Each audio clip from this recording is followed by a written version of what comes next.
Ketahui pilihan pemirsa kinerja indeks harga saham gabungan atau IHSG dibayangi tekanan indeks LQ45 yang anjlok 6,53% secara year to date. Indeks LQ45 melemah dibebani koreksi saham-saham perbankan big cap.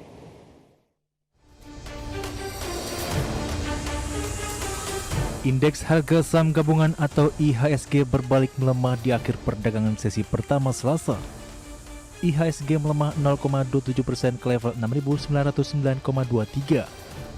Hingga penutupan sesi pertama, IHSG dalam 6 bulan terakhir melemah 4,04% dan year to date melemah 2,41%. Dari sisi saham, pemberat datang dari pelemahan saham yang masuk ke dalam indeks LQ45.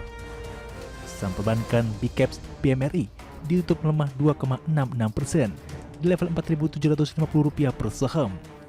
Saham BBRI ditutup melemah 1,34% di level Rp3.690 per saham. IHSG terbebani indeks LQ45 yang tertekan sepanjang semester 1 2025. Bahkan kinerja indeks kumpulan saham paling liquid ini lebih buruk dibandingkan indeks harga saham gabungan atau IHSG. Hingga akhir perdagangan Senin, indeks LQ45 anjlok 6,53% secara year to date. Sementara itu IHSG hanya melemah 2,15% di selama paruh pertama 2025 ini. Berdasarkan data Bloomberg, saham PT Bank Sentral Asia Tbk atau BCA menjadi pemberat indeks LQ45, di mana di sepanjang tahun ini BCA sudah terkoreksi 7,58% dan menekan indeks LQ45 sebesar 9,32 poin. Kemudian saham PT Goto Gojek Tokopedia Tbk atau Goto yang sudah menekan indeks LQ45 sebesar 4,95 poin. Lalu ada saham PT Bank Mandiri Persero Tbk atau BMRI yang menggerus IHSG di 4,67 poin. Tekanan juga datang dari saham PT Sumber Alvaria Trijaya Tbk atau AMRT sebesar 3,66 poin. Saham PT Bank Rakyat Indonesia Persero Tbk atau BBRI sebesar 3,20 poin. Dan PT United Tractor Tbk atau UNTR sebesar 2,46 poin. Senior Market Analis Mirai Aset Sekuritas Nafan Aji Gusta menyampaikan, anjloknya indeks LQ45 sejalan dengan pergerakan IHSG karena kinerja sektor keuangan yang mengecewakan. Pasalnya saham-saham di sektor keuangan khususnya perbankan menjadi motor penggerak indeks, baik IHSG maupun LQ45. Sementara riset analis Kiwam Sekuritas Indonesia Miftahul Khair memprediksikan memasuki paruh kedua tahun ini, prospek saham-saham di indeks LQ45 sedikit lebih cerah. Hal ini dipengaruhi beberapa sentimen positif, diantaranya pemerintah mulai menggulirkan stimulus fiskal, ekspektasi pemangkasan suku bunga makin kuat, dan dividen interim dari beberapa emiten. Berbagai sumber untuk IDX Channel.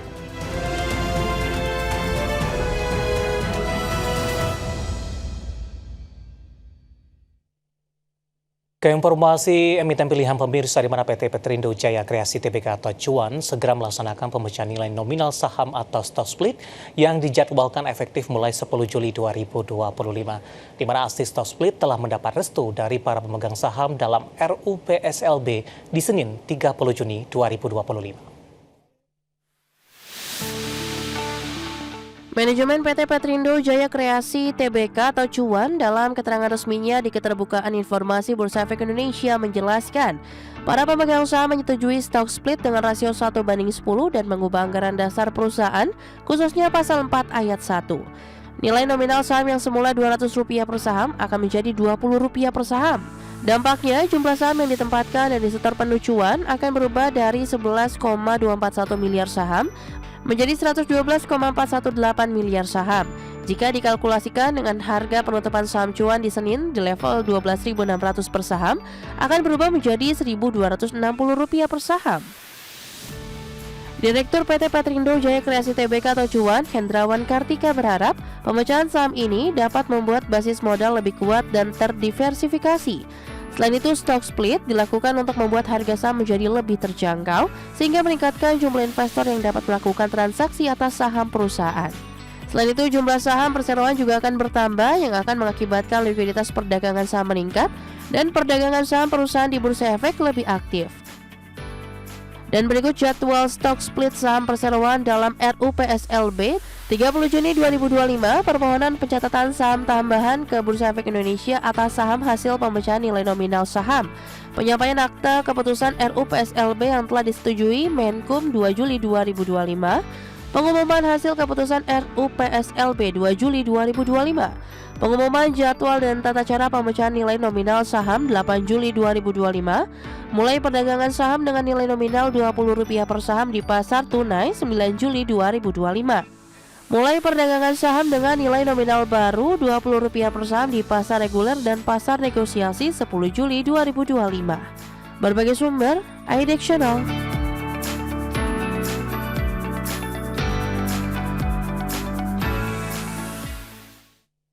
Dan secara teknikal, pemirsa, saham cuan merupakan salah satu saham yang menjadi penopang indeks harga saham gabungan hari ini, sehingga koreksi yang terjadi tidak terlalu dalam. Kita akan coba lihat pergerakan teknikalnya secara intraday, pemirsa.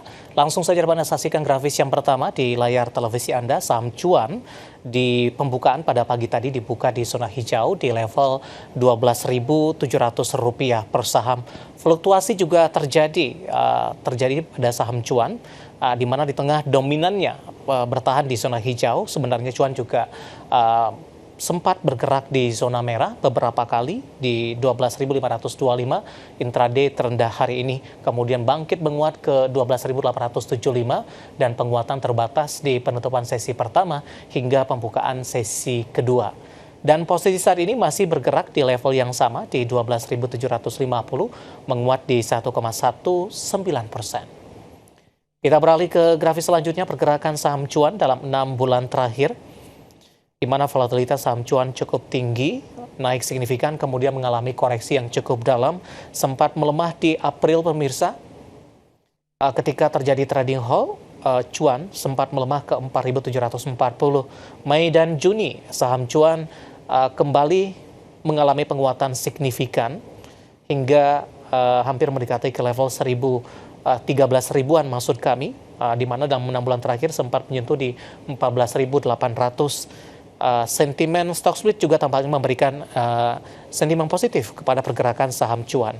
Ya, dari sisi valuasi dengan beberapa indikator yang ada, ke grafis selanjutnya kita akan coba lihat dari posisi price earning ratio-nya. Sudah di 1.267,46 kali, PSR di 10,16 kali, PBV-nya di 28,44 kali, sementara PCFR minus di 24,84 kali. Ya, kombinasi secara fundamental, teknikal, dan juga dari sisi valuasi, dan semoga bisa menjadi salah satu referensi untuk Anda.